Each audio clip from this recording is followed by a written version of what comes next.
नमस्कार. स्टॉकपोर्ट मराठीच्या ऑप्शन सेगमेंटमध्ये सगळ्यांचं स्वागत, जिथे आपण ऑप्शन ग्रीक शिकतोय आणि अर्थातच चौथा ग्रीक आपण बघतोय. आत्तापर्यंत आपण बघितलं ते म्हणजे डेल्टा, थीटा आणि वेगा. या भागात आपण बघणार आहोत ते म्हणजे गॅमा. तर गॅमाचं थोडंसं महत्त्व कमी आहे पहिल्या तिघांपेक्षा, पण तरीसुद्धा तो थोडासा महत्त्वाचा ठरतो. कारण अशा ह्याच्यात काय होतं की तुम्हाला ऑर्डर किंवा फायनल जी टार्गेटची व्हॅल्यू आहे ती बदलायला लागू शकते. म्हणजे तसं म्हणायला गेलं तर तुम्हाला गॅमा वाढल्यामुळे किंवा गॅमाच्या चेंजेसमुळे तुम्हाला डेल्टा बदलतो आणि तो कसा बदलतो हे आपण बघणार आहोत. म्हणजे डेल्टा आपण बघितलं होतं की पहिल्या ह्याच्यात स्पॉट चेंज झाला की तुमची ऑप्शनची व्हॅल्यू कितीने बदलेल हे आपण डेल्टाने बघितलं होतं. पण त्याच्यानंतर आपण जे ऑप्शन ट्रेडिंग करत असेल त्यांना थोडंसं माहिती असेल की इन द मनी असतं, आउट ऑफ द मनी असतं. आणि गॅमा पिक्चरमध्ये कधी येतो, जेव्हा एखादा स्टॉक आउट ऑफ द मनीचा म्हणजे एखादा ऑप्शन आउट ऑफ द मनीचा इन द मनीमध्ये किंवा इन द मनीचा आउट ऑफ द मनीमध्ये झाला, तर ओरिजिनल कॅल्क्युलेशन जे आपलं डेल्टाचं होतं ते थोडंसं बदलायला लागू शकतं. म्हणजे अर्थात ते वरच्या बाजूला जात असेल तर पॉझिटिव्हलीच तुम्हाला होणार आहे. म्हणजे तुमचं जे ओरिजिनल टार्गेट होतं समजा 120, तर कदाचित स्पॉट तुमच्या ओरिजिनल लेवलला गेल्यावर 130चं टार्गेट मिळेल, असंही होऊ शकतं. तर हे कशामुळे बदलतं किंवा कसं बदलतं हे आपण बघणार आहोत आजच्या भागामध्ये. अर्थात मी आत्ता काही बोललो ते कदाचित कळलं नसेल, पण आपण आता जेव्हा व्हाईट बोर्डला जाऊ तेव्हा आणखी क्लिअर होईल. त्यामुळे सुरू करूया आजचा भाग. Stockport. Learn, focus, earn.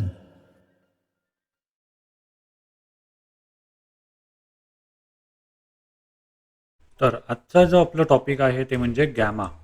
आणि गॅमा हा त्वरण म्हणजे ॲक्सेलरेशन दाखवतो. थोडक्यात म्हणजे change in delta. Change in delta. तर मला आशा आहे की आपल्याला डेल्टाबद्दल थोडीशी माहिती आहे, पण आपण पटकन रिवाईज करून घेऊया. तर डेल्टा म्हणजे काय? तर एखादा स्पॉट किंवा एखादा स्टॉक हा एका पॉईंटपासून दुसऱ्या पॉईंटला गेला, तर त्याच्या बदल्यात म्हणजे त्याच्या मुवमेंटच्या बरोबर त्या ऑप्शनची किंमत कितीने बदलतीये हे सांगायचं काम करतो तो म्हणजे डेल्टा. उदाहरणार्थ 23,000चा स्पॉट हा 24,000 झाला, तर हा जो बदल आहे तो 1000 पॉईंटचा आहे.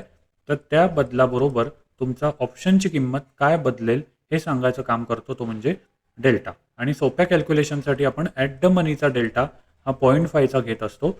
त्यामुळे जेव्हा स्पॉट 1000 पॉईंटने वर जाईल, तेव्हा कॉल ऑप्शन जो काही ॲट द मनी असेल तो 0.5 इंटू 1000 इज इक्वल टू 500. म्हणजे 500 पॉईंटने ऑप्शनची किंमत बदलेल. सध्या मी काही बाकी ग्रीक्स लक्षात घेत नाहीये, पण हे साधं सोपं कॅल्क्युलेशन आहे. आता पुढे 24,000ला स्पॉट गेल्यानंतर काय होतं हे पण आपण बघूया. थोडक्यात म्हणजे आपण बघितलं आता 23,000 ते 24,000 एवढा प्रवास त्याने केलेला आहे आणि त्या कॅल्क्युलेशनसाठी आपण डेल्टा जो घेतला होता तो 0.5 घेतला होता, कारण हा ॲट द मनी होता. पण आता जेव्हा हा स्पॉट 24,000ला पोहोचेल, तेव्हा 23,000चा जो कॉल आहे तो ॲट द मनी नसून इन द मनी होणार आहे. त्यामुळे त्याची जी डेल्टाची व्हॅल्यू आहे ती थोडीशी वाढलेली असेल, साधारण 0.7. एक उदाहरण म्हणून आपण घेऊया.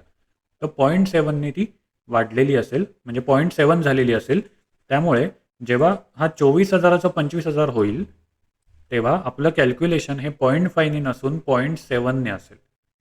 त्यामुळे समजा हे 25,000ला हा जेव्हा जाईल, तेव्हा हे 1000 पॉईंट आणि हे 1000 पॉईंट या दोघांमध्ये ऑप्शनची किंमत आहे ती वेगवेगळी असणार आहे. ती कशी ती आपण बघूया. म्हणजे कल्पना करूया की 23,000चा कॉल जेव्हा स्पॉट इथेच होता साधारण, तेव्हा ₹500 होता आणि तो 24,000 झाला. तर हा जो बदल आहे तो 1000 पॉईंटचा आहे. त्यामुळे ॲट द मनी असल्यामुळे आपण बघितलं होतं की इंटू 0.5 केलं, त्यामुळे ह्याच्यात ₹500 ॲड केले. त्यामुळे ऑप्शनची किंमत झाली 1000. आता इकडून परत तो वर गेलाय. आता जसं आपण म्हणालो मी की एटीएम कॉल होता आणि आता तो इन द मनी झालाय. त्यामुळे हा जो डेल्टा आहे तो 0.5 न राहता या पॉईंटला 0.7 झाला असेल, एक उदाहरण म्हणून. त्यामुळे वरच्या 1000 पॉईंटला हा जो ऑप्शन आहे तो 0.7 इंटू 1000 इक्वल टू 700.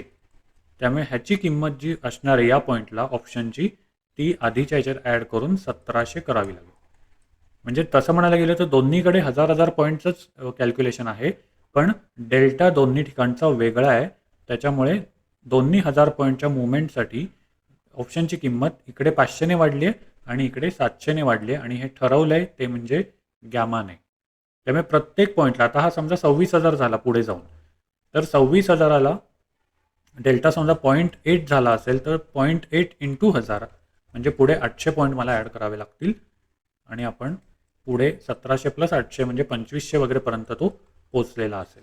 त्यामुळे ऑप्शनची किंमत ही अशी लिनियर न राहता प्रत्येक ठिकाणी डेल्टा बदलल्यामुळे बदलते आणि हे ठरवलं जातं ते म्हणजे गॅमाकडून. आता सेन्सिबलच्या वेबसाईटला गेलं तर गॅमाची किंमत आपल्याला एक मिळेल ती आपण बघूया. सो सेन्सिबलच्या वेबसाईटला गेल्यावर आपल्याला ग्रीक्स व्ह्यूमध्ये हे सगळे ग्रीक्स दिसतात आणि गॅमा अगदी कमी प्रमाणात इथे आपल्याला दिसतोय. तर आता थोडक्यात म्हणजे उदाहरण आपण एक घ्यायचं झालं तर 250चा एक कॉल आहे. त्याची किंमत आहे 8.90. तर आता हे फक्त मांडून ठेवूया की नक्की कुठे काय आहे ते व्हॅल्यू सगळे आपण मांडून. तर मी सेन्सिबलवरून सगळ्या वेबसाईटवरून त्याच्या जो काही डेटा आहे तो लक्षात घेतो सध्या. तर सध्या स्पॉट आहे तो 250ला आहे असं आपण कल्पना करू. तर स्पॉट 250, त्यामुळे डेल्टा जो असेल तो साधारण 0.5च्या आसपास असेल. 0.47 आहे, त्यामुळे डेल्टा इज 0.47. सध्या मी थिटा वगैरे लक्षात घेत नाही आणि गॅमा जो आहे तो आपण किती आहे तो बघूया. सो 250च्या याचा गॅमा आहे 0.015. 0.015 एवढा आहे. आता हा डेल्टा आहे तो 0.47 आहे. आता आपल्याला बघायचं आहे की 250चा स्पॉट कितीला जातोय. साधारण आपलं 270चं टार्गेट आहे.